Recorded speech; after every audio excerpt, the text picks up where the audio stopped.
dirt, stains, decay. At the Barbican in London, the exhibition Dirty Looks brings into the space of fashion what is usually hidden or cleaned away, focusing on the dirty side of fashion as well as on new perspectives on dirt.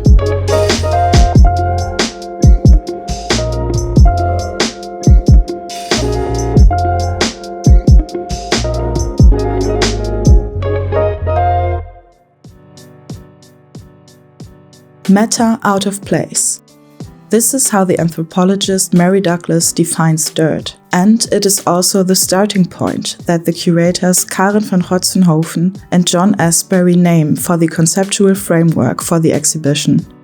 Dirt, in this sense, has no inherent quality. It only exists in relation to an order that it disturbs, and is therefore always socially constructed. Fashion is an industry obsessed with immaculate surfaces, polished images, flawless bodies, and garments without a trace of use. Dirty Looks deliberately focuses on what breaks this illusion, on real dirt, on decay, on the traces of time, on labor and material production. For her Spring-Summer 2024 collection, American designer Elena Velez staged models playing in and throwing with mud. In this exhibition, a tableau revisits this scene, the muddy traces still visible, commenting on what the exhibition catalogue calls the over-sanitization of the female body. Beyond dirt and soil, other elements mark and transform clothing. Fire and water corrode garments, inscribe themselves into them, and become part of the aesthetic language shown in the art center. What designer Hussein Chalayan himself called future archaeology is shown in a specifically dedicated room. His early collections are presented, in which he incorporated iron into the garments and buried them. Rust, mud, and oxidation become part of the materiality of these pieces, embodying time and memory. The garments appear as if they had traveled through different eras, turning fashion into a form of runes in reverse, as Caroline Evans states in the exhibition catalogue. Another form of dirt addressed in the exhibition is human-made, waste and trash recycled into fashionable garments. A lineage is traced from designers such as Paco Rabanne, who pioneered the assemblage of dresses from everyday objects as early as the 1960s and is represented here with a 1992 dress made of plastic water bottles. To Margiela, who since his debut in the late 1980s has worked with found objects. To more recent examples, such as Hodakova's spoon dress, and other designers who use bottle caps, plastic trash, and even razor blades to create new art. These objects echo the figure of the ragpicker, collecting, sorting, and revaluing what society has thrown away. Dirt is also understood here as a political attitude. It signifies alterity. As the catalogue suggests, it marks what does not conform to ideals of hygiene, order, and progress. Early designs by Vivienne Westwood from her Buffalo Girls collection are shown alongside other works that reflect on otherness and counterculture. Torn fabrics, corroded surfaces, and faded colors become deliberate design strategies to evoke notions of decay. In his legendary collection Highland Rape, Alexander McQueen staged floral lace dresses that appear torn and encrusted with mud, materializing violence, gendered history, and vulnerability through ruined garments. Designers repeatedly play with the appearance of damage and wear, staging garments that look torn or aged. In the artisanal 2024 collection for Maison Margiela, John Galliano showed a pleated dress with frayed edges that evoked the illusion of cardboard, turning poverty and fragility into couture.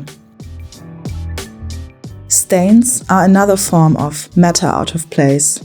Liquids that have left visible traces are aestheticized by designers. In Robert Wun's gown, real wine was intentionally spilled onto the fabric. The stain appears accidental, yet is of course carefully composed. Other stains evoke bodily fluids that are usually kept private: sweat, blood, milk and tears, abject substances that blur the boundaries between inside and outside. That these abject liquids can also be used to create new materials is shown in Alice Pott's work, in which she grows crystalline structures from sweat, turning it into shimmering ornaments on garments. Dirt here is not only residue but productive. Fashion's own dirt, what is left in landfills by fast fashion, is also a focus of the exhibition. Yuima Nakasato works with fibers of fast fashion waste dumped in Kenya, transforming what is discarded into haute couture. A younger generation of designers similarly uses second-hand clothes and industrial leftovers, reworking the waste of the industry into new silhouettes. These material innovations can also be found in garments that rethink what clothing can be made of in the first place. Dirt here is no longer only something that settles on garments, but something that actively shapes their material. Bio-couture designer Piero D'Angelo uses the earth to create his designs. His pieces introduce a notion of growth into fashion, being made of living materials such as plants and algae. For Aya Mizigo, natural materials from the earth and the land carry spiritual and historical resonance.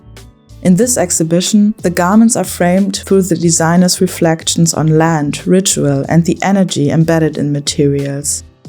Reconnecting with them becomes an act of repairing relationships damaged by colonial histories and industrial extraction.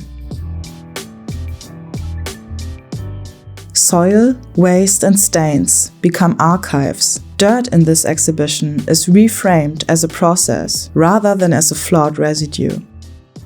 This sensibility is echoed in the work of Paolo Carsana. His garments, shown as part of a younger generation engaging with slowness and imperfection, appear hand-dyed and lived in.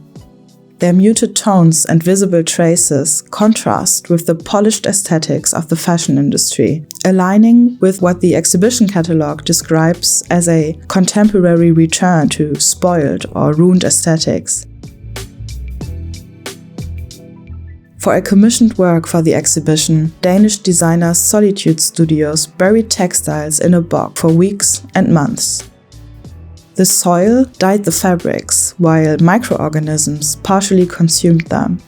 Referencing the bog as a historical site of sacrifice and preservation, the resulting garments appear both ancient and alive.